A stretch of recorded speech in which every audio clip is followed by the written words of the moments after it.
We are two women in academia, raising questions and breaking down perceptions from a Black point of view.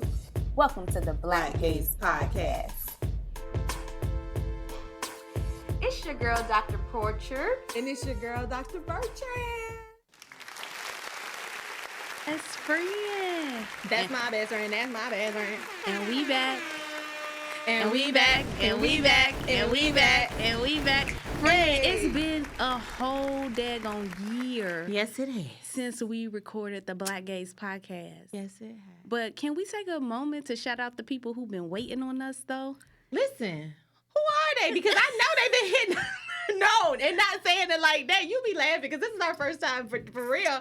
But I want to shout out Dr. April Baker Bell because she actually had reached out to me and was like, where y'all at? Is Keisha good? Because I haven't seen her on social media. Like, she really did that. And I also want to shout out Tracy Ferris on Twitter.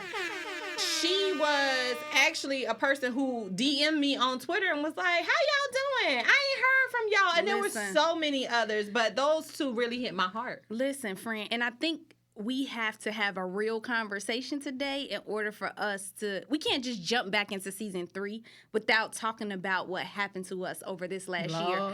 So, friend, can you tell the folks what we talking about today? Sis, bro... You good? Listen, are you good though? Like, are you really good? All right.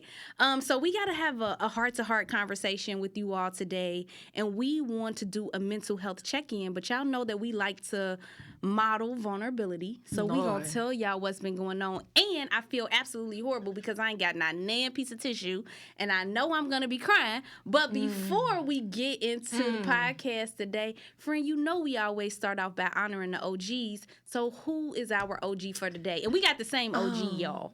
Our OG for the day is Deeper Change Therapy. Lord, I thank God for a therapist. Like, for real. And I ain't going to put my therapist's name out there because I always put her name out there. And she's like, you know, Keisha, you shouldn't be doing that. But my therapist is a part of Deeper Change Therapy. You all can hit them up. They are located in New Jersey and Plainfield, New Jersey. They also have an office in New York City. But literally, I would not have gotten through this season without them. And I actually put Dr. B on to Deeper Change Therapy. Do you want to say anything? Let me tell you, my therapist, whose name, because I don't need y'all booking her up and I can't get my weekly appointments, but I ain't stopping no Black woman's bag, so y'all can call over there if y'all want to. Just don't play with my schedule. But I just want you to know that she is phenomenal, and I would not be where I am mentally, like right now, without having those weekly therapy moments with her. All right, friends, so I'm gonna let you get us started. What we doing? Well, you know how we do. We see some podcasts, and I ain't being shady. They just being shady. No, I am not. Okay, but some people just be throwing out stuff. But we got organization. Okay. So we gonna give the people organization. Okay, that was me channeling my inner Issa Rae in LA. But whatever. We're gonna start off with our personal testimonies. What you thinking about that? So let me ask you this question, because sis, this is hard. What kept you away from Black Gaze? Okay, so to be completely transparent with you all, I told my therapist that we were getting ready to start season 3 back. And she was like, so when you start season 3 and you talk about sis, bro, you good, make sure you tell the whole truth and don't just leave out of the story the things that are hard. So I'm going to give it to y'all straight up. I almost died this past year. Delivering my son, who is a miracle baby. He was born 3 months early, 1 pound, 4.5 ounces. In the process of that, and I'll talk more about in detail all the things that happened to me on this journey, but I developed preeclampsia with HELLP syndrome while I was pregnant. So my son was fine, but my health was failing me, so I had to have him early. My son was in the NICU for 80 days, and while he was in the NICU, he almost died. He developed an infection that spread through his body all the way to his brain. He is fine now, but I have to be honest with you all and say that I have been struggling mentally, physically, and spiritually. And while we are like rounding the bend in terms of his health, he actually just had 2 surgeries a week ago. I'm still dealing with all the things that have happened. Like, I'm still carrying around that trauma and trying to do the work to fight for my mental health. So that's where I have been this time, friend. And I did all that without crying. Shout out to therapy. Not that I don't cry, but I have really, like, she's really been practicing with me saying, because sometimes we like, oh, I just had a hard time. She's like, nope, you have to name the thing. So I literally almost died trying to bring birth or to have my son. Friend, let me just say that I am so proud of you because I got one tissue that I was trying to wipe my lipstick with. I'm praying that I can hold on to this little single strand, but I'm so proud of you because I've been able to be on this journey with you, and I've never experienced you speaking freely about this situation outside of us, like to sit here and share this and be confident that you're going to be okay. This is my first time experiencing that. Listen, do you want us to get through this podcast? Or I just want to shout out your growth because I think that that's important. Wow.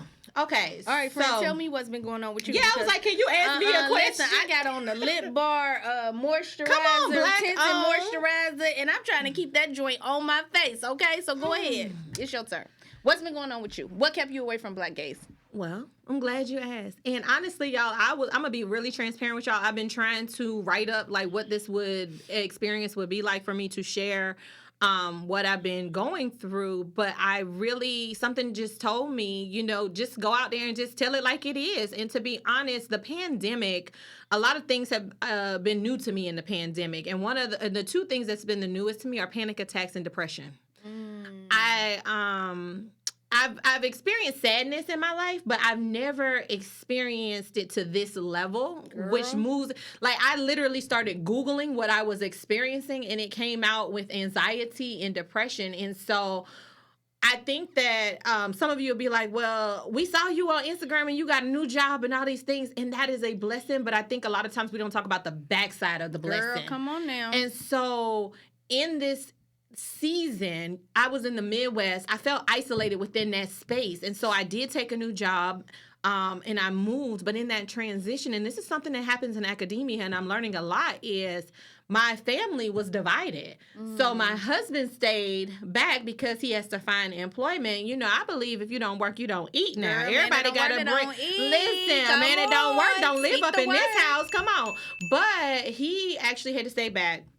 And I transitioned with 2 kids in a new area. And this has been a hard experience. And while I believe I suffer from control issues, my therapist tells me this all the time, but also superwoman syndrome. And so I was trying to do all things and do all things well, but my mind took a toll. Like, my mind said, you can't do this no more. Like, and it really came to a point that I remember one day I was sitting on the toilet. The toilet? I mean, I'm going to tell the people the whole story. I'm trying to get them the vision. Oh, okay. Come on, vision. And I literally, my chest, like, just tightened up. I couldn't breathe. I was seeking, trying to find air. I was having a whole panic attack. And that week, I found myself, like, dropping the kids off, being happy, but then going back and laying in bed. Because it was to a point that I was just like, dang, I don't know how I'm going to get out of this. And it was through praying. It was through trying to read the Bible. And I'm going to be honest, there was a time when I was like, I ain't even trying to pray right now. Girl, don't get me started. I ain't even trying to do that. I ain't got nothing to say but right now. It was through a time of just being able to move through that. And now through therapy, I'm learning that I, need to release control of things, but also that I need to rest. And my body and my mind was telling me to rest and that I don't have to do all things. And one thing that I also learned is that I need to ask for help. That's good, friend. And let me say this before we move on to the next section. Because we ain't going to be before y'all long. Y'all know how we do. Come on. I'm proud of you. Like, I am incredibly proud of you because you know how you do in the world. You don't be sharing no things. I don't tell my business. My mama says, I'm a private person. Listen, whatever. But in this season, and the purpose of our podcast is for folks to be free, right? And so the word says that we overcome by the word of our testimony. And so when we deal with these things by ourselves and we're in our own heads, then we think we're alone, right? And so I'm super proud of you because I had to pull things out of you when you my best friend, right? I'd be like, what's going on with you? God already showed me what's going on. And I'd be like, nothing. But I be knowing. So I am so incredibly proud of you for sharing your story, because I be telling my business, but I am proud of you. You be telling your business. I sure don't. I sure don't care. But anyway, friend, I think you led us into the perfect space to start talking about how we deal with these things. So tell us a little bit about the history on Black people in therapy, because I think that's where we need to go next. Go ahead. I agree. And one of the things that you all know that Black Gaze is we are, we're trying to educate folks. Yeah, we make y'all laugh and we make y'all feel good and all those things. But to us, we want to make sure that our folks are showing up well in their minds, in their bodies, in their spirits. And so with that, y'all, I done pulled some information because listen, when we call this, sis, bro, you good, because when we ask our sisters and brothers, are they okay? Are they good? We really are checking on your mental, emotional, and spiritual health. And listen, before you even move on, if somebody asks you if they're good, because be like, Saints, how you doing? I'm blessed. They're highly favored. But listen, if you are not, it's okay to say, I'm not. Come on. But go ahead. I'm sorry. Go. No, I like when you jump on in when you feel the spirit move you. But one of the things that I want to take a moment, and I actually want to honor the lives of a couple of people that within this last month are no longer with us. And that is N. Alexander Jr. He was 26 years old, and you all may know him as Regina King's son, but I also want you to know he had his own identity, because a lot of people sometimes attach folks to, their family or their friends. Chesley Chris, 30 years old. Remember, she was Miss USA 2019 attorney. And that was the year when they had a whole all bunch the of black women. Yes. Yep. And then this is the one that actually caught me off. The Hyattsville, Maryland mayor, Kevin Ward, he was 44 years old. And then me and you were talking last week and realized the guy, Moses J. Mosley, what show was it that he played on? I don't be knowing no TV. Okay. But he was an actor, and he was 26 years old. And I wanted to be specific with mentioning their age, because I feel like a lot of times people will be like, oh, well, they was young or they was old. Y'all, it's hitting, like my mama would say, lottie-dottie everybody. Lottie-dottie and everybody. Everybody is carrying something. And when Chesley Chris, passed away, the American Federation of Suicide Prevention actually released a statement. And in that statement, they shared that Black communities continue to face long-standing socioeconomic, cultural, and other barriers and critical things that are happening to us that aren't happening to other race groups. And end quote. I actually, you see how I did that? That was some media type stuff, because I wanted to highlight that. But okay, but whatever. So I had a conversation with my therapist, and we were talking about how every Black person should receive therapy just based off of the trauma that they've experienced. It should be a part of our reparations package. It should be our reparations package. Listen. Oh my gosh. And so one of the things that we also talked about is how we hold trauma in our bodies. And so when we go through life, we are really just building on things that were already trauma that was already there. So we're just packing this stuff on. So when we talk about carrying weight, we're talking about not only carrying past traumas from our ancestors, but also carrying your everyday, traumas. And so I wanted to divide this into two things. I wanted to talk to brothers, but then I wanted to talk to sisters, because I think that we all carrying something, but we're carrying it differently. Absolutely. And so when it comes to the brothers, one of the things that I was reading about, because I'm not a man, but I was reading about it. Okay,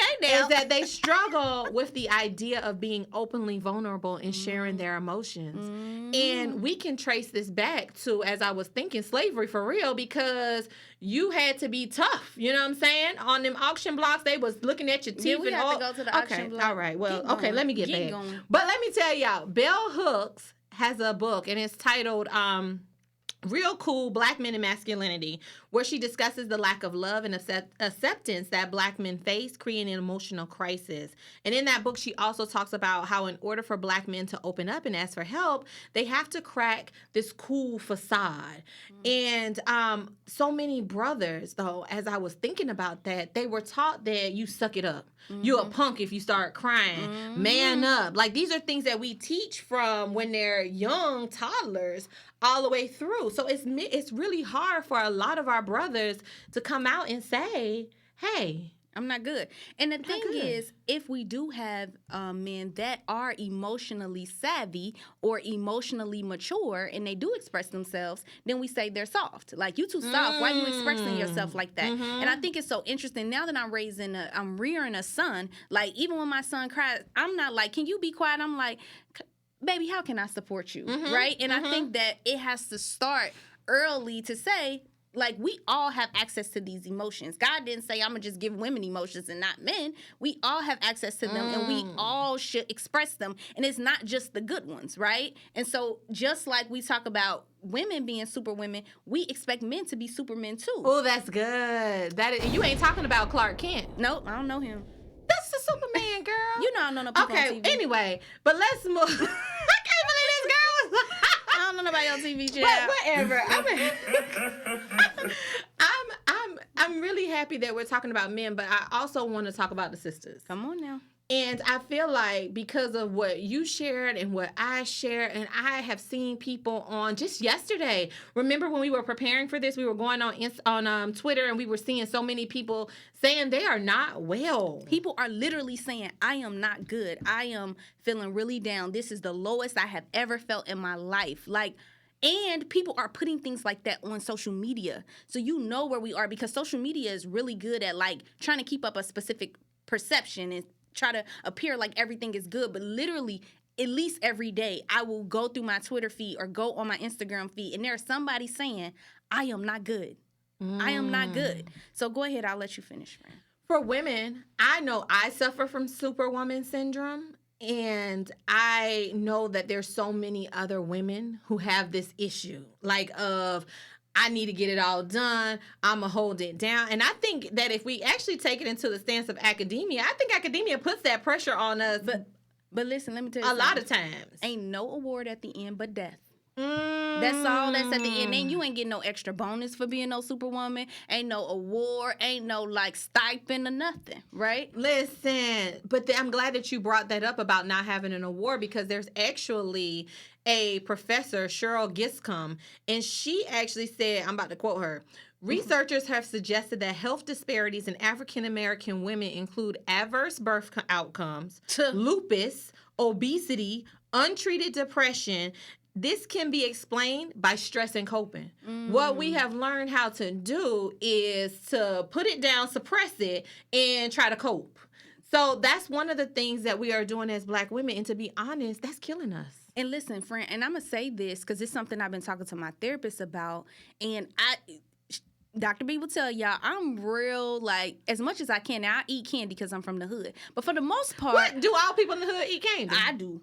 And I eat, like, Flamin' Hot Ruffles, Flamin' Hot Funyuns, okay? But for the most part, I eat well. I exercise all the time. I've never had any medical challenges. So for me to have had so many issues with my pregnancy, I really struggle with that. And so my therapist was like, Keisha, this is not to blame, but as Black women, we also have to talk about the trauma and all the things that we have carried that might be manifesting itself as we prepare to give birth. And so sometimes when I think about my childhood, which I've shared here, and all the experiences I've had in my life, yes, I've been in therapy for the last, let's say, 10 years, but I've been carrying that around for more than half of my life, and it's not like new trauma hasn't come into my life, and how am I processing that, right? And so she was like, I just need you to understand that you're not to blame for this, but I also want you to be mindful of everything that you've been through. That didn't just exit your body because you decided to get pregnant, and so that's something that we've been processing in therapy too. So I just wanted to share that. I really love that you're sharing that, because one of the things that I want us to be mindful of is as we're having this conversation, I don't want anybody to feel the blame for the things that they're experiencing. But what I do want, and I hope that people get from this, is that we got to do better. We have to seek help, because we cannot continue to allow ourselves to die. And I'm not going to say kill ourselves, because I think that some of the things are coming at us that we ain't even calling on, right? Yes. But I feel like we cannot continue to allow ourselves to die spiritually, emotionally, physically. Like, we say it in a physical sense, and we've talked about, people who may have committed suicide, but some of us, our creativity is dying. Like, we can't get up and do the things that we normally would do or think. And I know for us as faculty, for educators that are listening to this, our minds is what pays our bills. Yes. And so if our mind isn't well, our money ain't right. And one of the things I started with this conversation, honoring the lives of those who have recently passed away, but I want to talk about, just for a short second, just for a hot minute, because I told you we won't gonna be before you long. But 4 Black folks we just mentioned have committed suicide within just the last month. And so I went to pull statistics, and actually I was led to the CDC. Because in this pandemic alone, while numbers have decreased in other races and ethnicities, for Black people, numbers have increased. Wow. So we are actually showing up during this pandemic. It was written that we have 1 out of 3 Black folks who could benefit from mental health treatment right now. When I was reading yesterday, I was scrolling, because we don't just come on here just talking. I was actually, we was researching some stuff. And yesterday there was an article in BET.com where it was talking about pastors in the Black church are now overwhelmed because, in saying that they're ill-equipped and unprepared to help those that attend their church with mental health issues, because there's so many of them coming and they don't have the capacity or nor the background or experience. And listen, even my therapist in her organization, she was like, we are getting so many calls, we don't even have the capacity to take all of the people who need help right now. And so that goes to show you that we are overwhelmed and we are at least looking for support. And I love that now, even though we've had our challenges in the past, because Black people be like, don't be going no therapy now, you better pray. I love that now we are actually seeking the help and trying to get some type of therapy. But I do think we need to have a conversation about the dynamics between us and how we can support each other. What you think? I really do. You know what? This is a good segue. Go ahead. Let's Dr. P, share with the people. Let's tell the folks who are out here carrying the weight of the world on their shoulders, carrying it in their minds, carrying it in their bellies, because some of us, our stomach can't get flat because your stress is in your stomach.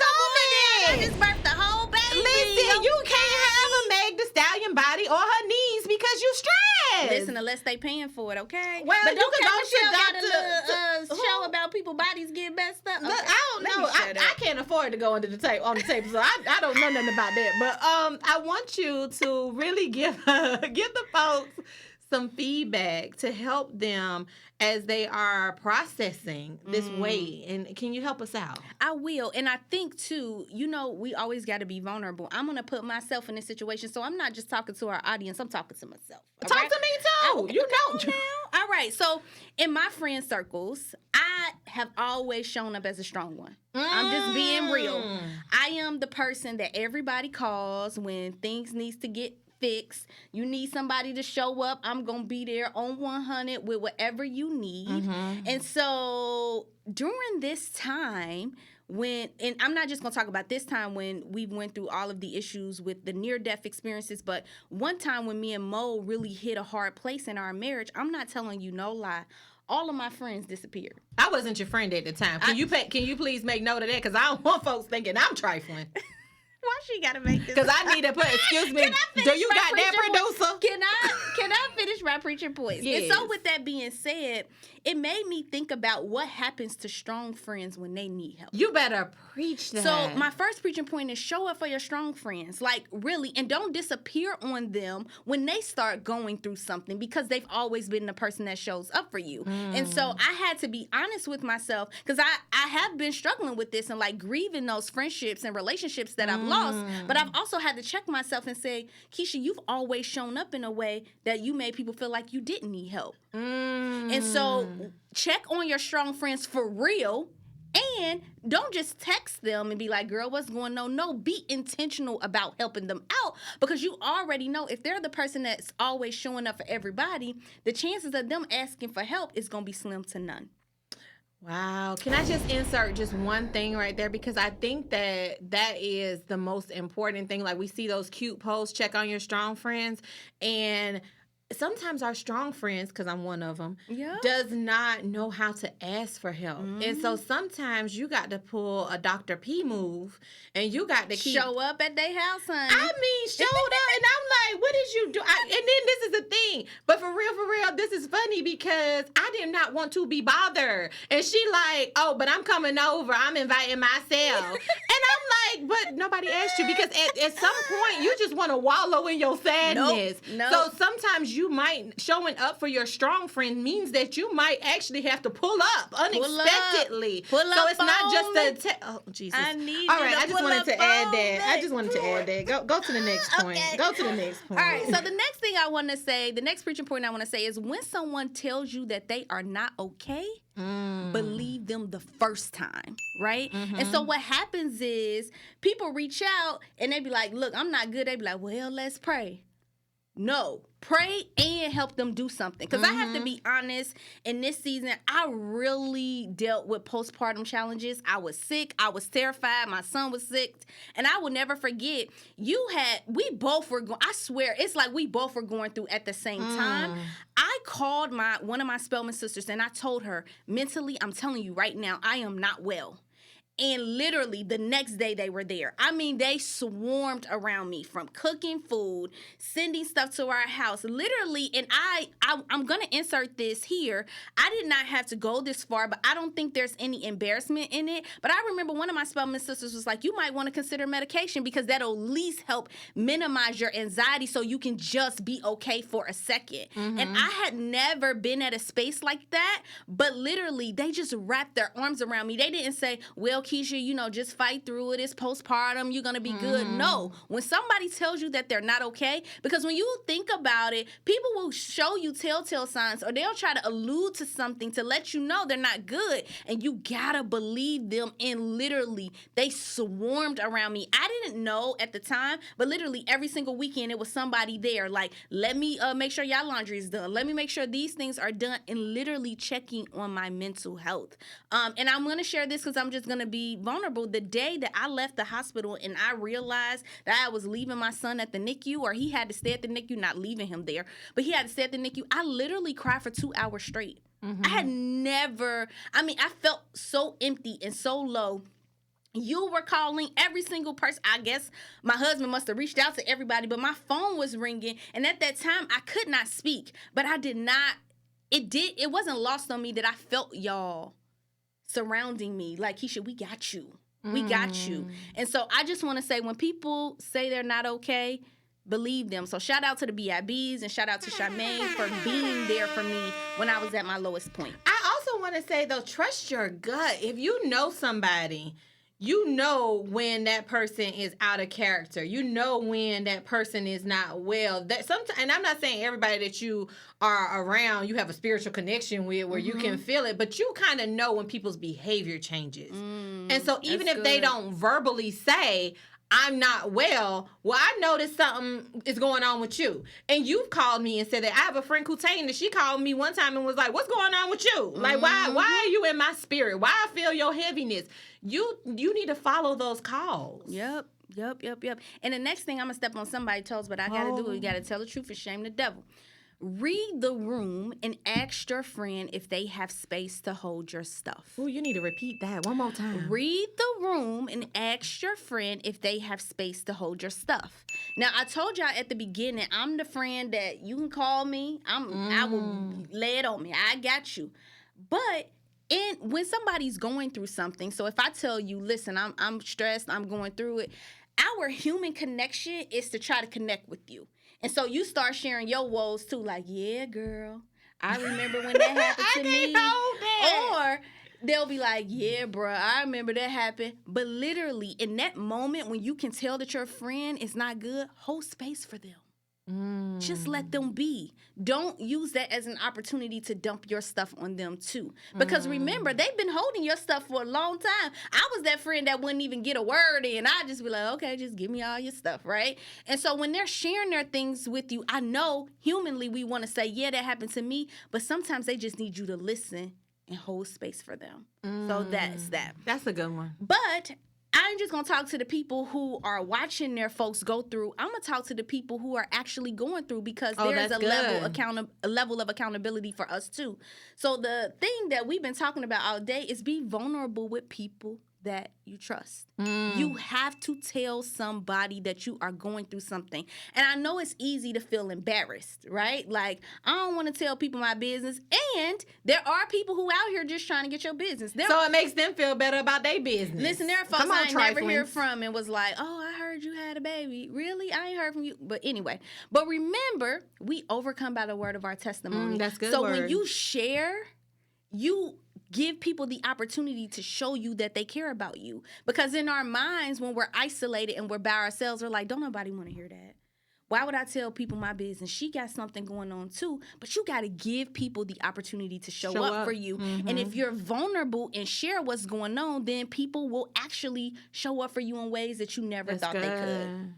The next thing, and I'm almost there. I got more preaching points than the pastor. You but do. I was about to say you didn't go to the Baptist church, obviously, because they give you 3 points. You out here. I went to Kojic. Oh, Kojic. That's what it's called. Church in Christ. Yeah, Okay, clearly. So focus. That's why they don't get out on time. Whatever. Focus on the people who are there, not the people who are not. Now. What does that mean? That's good. Listen, I know this is hard to swallow, but when you're going through things and you've been friends with people for a long time, you expect that certain people are going to show up for you. But sometimes they don't have the capacity to. And that's okay, though. That's okay. And sometimes they just don't want to show up. And that's okay, too. But what happens is we start focusing and we're so sad, like, how can my best friend not show up for me? How can that person that I've always shown up for not show up for me? But I promise you that during this time, it is going to help you to focus on the people that are there, not the people who are not, right? And I can be honest and say that I struggle with that. Like, people who I've been friends with for many years just disappeared. And I'm still grieving those relationships and friendships, but I have developed so many deep relationships with people who were going through the same thing that I was going through that I probably would have never connected with. So make sure that you focus on the people who are there and not the people who are not. You don't want to take away from that. And the final thing, because y'all, I've been before you long. I was like, woo, we got another one? Get a therapist. Now, that's a good, that's, out of all the things, you said some good stuff, that's a good one. Listen, and I cannot stress this enough. I know that people only think they need a therapist when something is going wrong, but you need a therapist in every single season. Because your therapist will not just talk to you when things are going crazy. They're going to celebrate you when you win, too, right? And so it might not be an every week thing, because I know for me right now, I'm still coming out of my crisis, so I meet with my therapist every single week. But when I'm doing much better, then we do a monthly check-in, or we do it every other week. But it does not have to be something wrong for you to have a therapist. Think of a therapist as a thought partner. As a thought partner, somebody who's helping you process your life and giving you a different vantage point that your homegirls or your homeboys might not be able to give you. And so, and the last thing I want to say, if you have a great therapist, they will also be in contact with other medical providers that you have. When I was going through postpartum, my therapist was reaching out to my OBGYN to say, what type of plan do we need to put together for her to make sure that she's not just well physically, but she's well mentally, right? And so if you find somebody that's on point, they're going to take care of you that way, and try to get somebody that you know you can connect with. If you want a black woman, get a black woman. You want a black man, get a black man, right? But you can find the person that you know will connect with you and give you the support that you need. And that's all I gave. Listen, I mean, it ain't like you took a short amount of time, but that was really some good stuff, friend. That was good. As you pay me. Listen, you giving it to the people for free, though. Talk about somebody can pay you. Anyway, but let me just say this, because your last point about finding a therapist, I feel like that's so important. And I think that was a struggle actually that I had. In the fall, when I was trying to make these transitions happen and all these different things, I actually went on a website that was geared towards Black girls, right? To help Black women find therapists. And I knew that I wanted a Black therapist. And what's so crazy is I saw what my therapist was supposed to look like before I even met her. Like, I know I needed somebody with experience, somebody seasoned, somebody that'd give it to me straight, no chaser. Like, I knew what I wanted. But as I was on this website and going through different therapists, it was really hard to find a Black woman because so many were so booked up, right? Absolutely. And one of the therapy companies called me and they were like, "Well, we don't have access to the Black therapist." They didn't say the Black therapist; they said her name.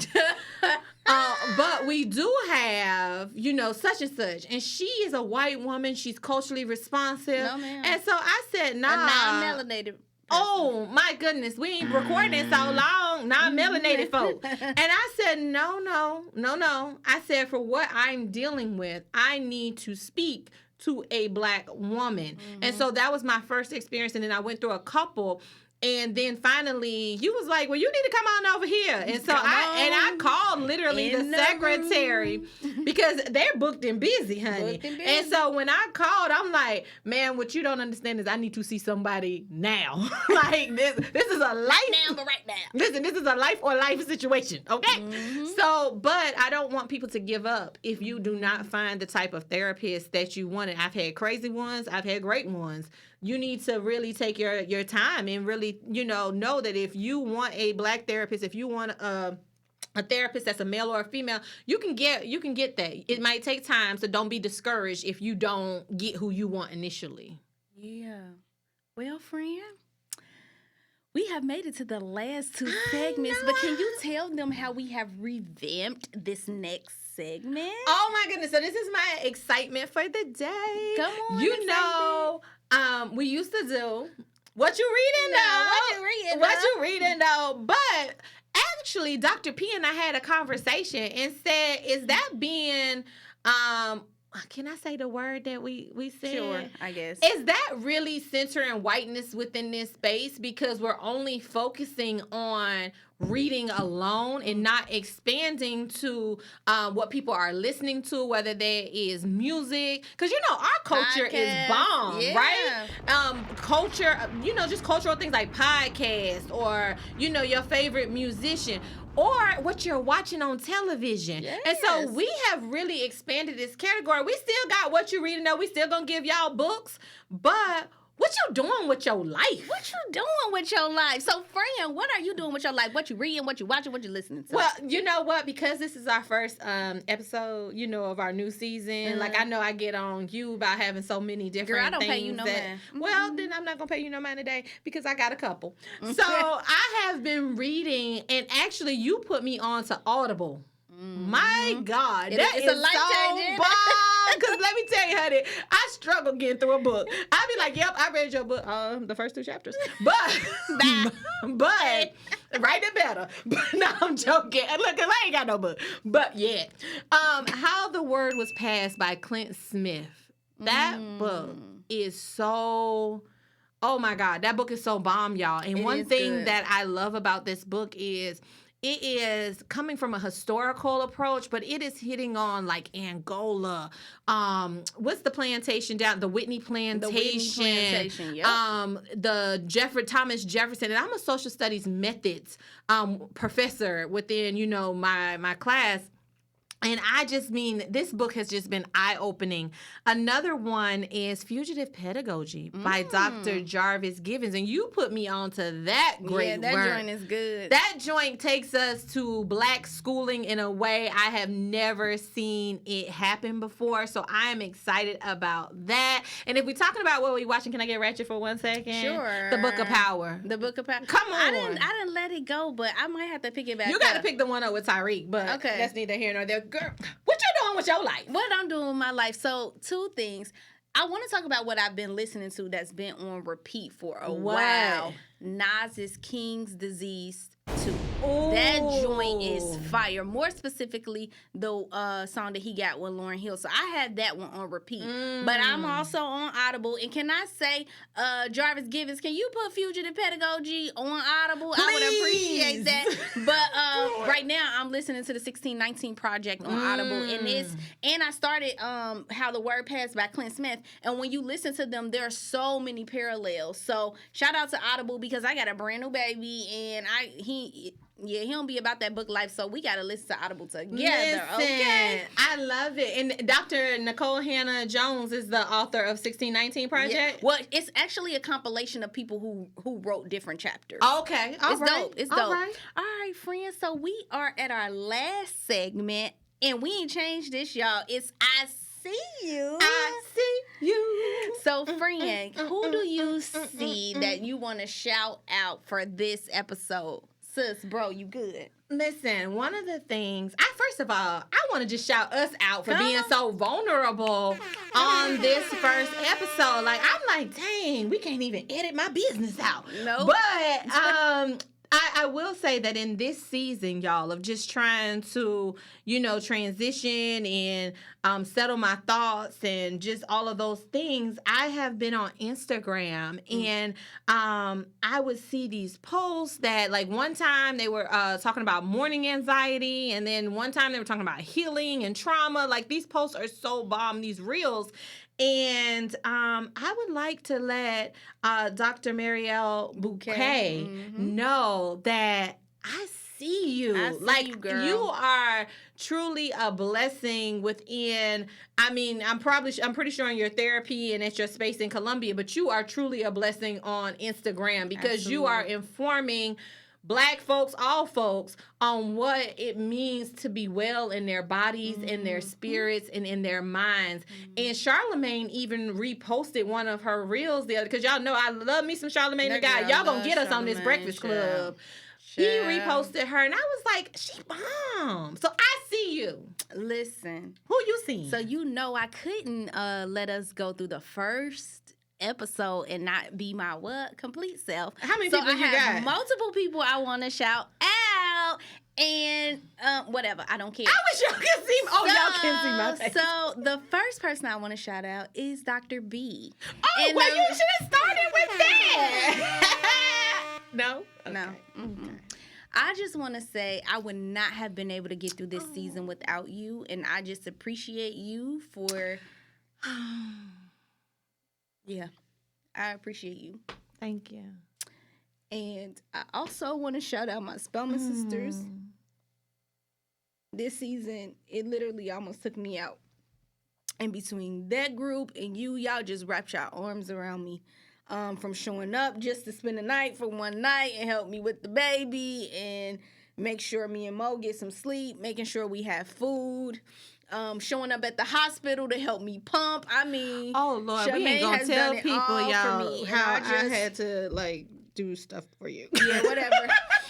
And I don't think that I think it's important for y'all to get y'all flowers now. And I just want to say thank you. The list is endless. And yeah, I love y'all. Like, seriously, for real. And I know that anybody could say that. Lord knows I love you too, because it ain't my show. We got another show that we're going to dig deeper in that. But just being a friend during this time and going through these experiences, it's one thing to tell your friend, like, I ain't going to make it without you. But when you actually think that your friend is not going to make it, that hit different.